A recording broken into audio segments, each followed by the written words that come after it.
Shalom saudaraku kasih dalam Tuhan, kasih karunia dan damai sejahtera dari Allah Bapa dan Kristus Yesus menyertai kamu. Bacaan Alkitab kita diambil dari 1 Samuel 7 ayat 1 sampai 17.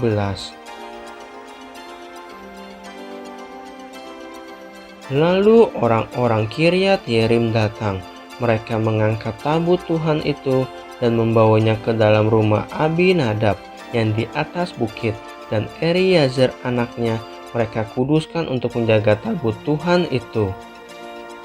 Orang Filistin terpukul kalah dekat Mispa.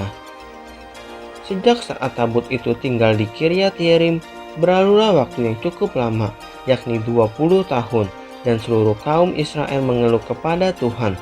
Lalu berkatalah Samuel kepada seluruh kaum Israel demikian, "Jika kamu berbalik kepada Tuhan dengan segenap hati, maka jauhkanlah para allah asing dan para Astoret dari tengah-tengahmu, dan tunjukkan hatimu kepada Tuhan, dan beribadahlah hanya kepadanya, maka ia akan melepaskan kamu dari tangan orang Filistin."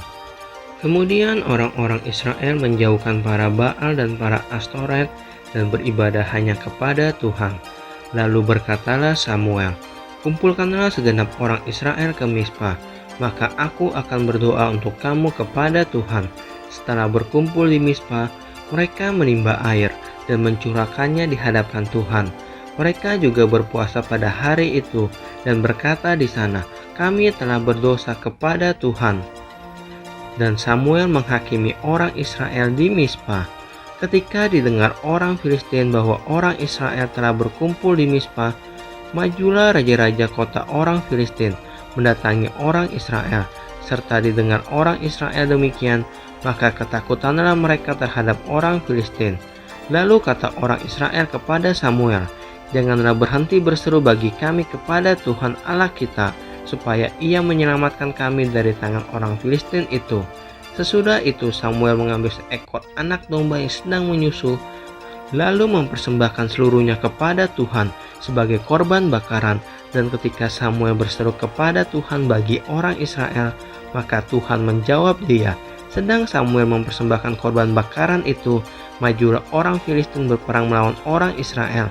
Tetapi pada hari itu Tuhan mengatur dengan bunyi yang hebat ke atas orang Filistin dan mengacaukan mereka, sehingga mereka terpukul kalah oleh orang Israel. Keluarlah orang-orang Israel dari Mispa, mengejar orang Filistin itu dan memukul mereka kalah sampai Hilil Bet-kar. Kemudian Samuel mengambil sebuah batu dan mendirikannya antara Mispa dan Yesana. Ia menamainya Eben-Hezer, katanya, "Sampai di sini Tuhan menolong kita." Demikianlah orang Filistin itu ditundukkan dan tidak lagi memasuki daerah Israel. Tangan Tuhan melawan orang Filistin seumur hidup Samuel.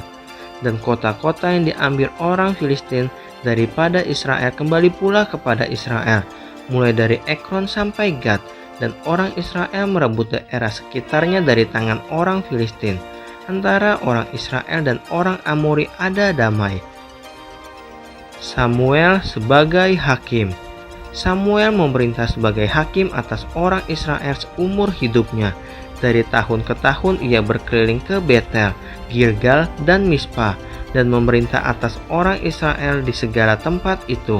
Lalu ia kembali ke Rama, sebab di sanalah rumahnya, dan di sanalah ia memerintah atas orang Israel, dan di sana ia mendirikan mezbah bagi Tuhan.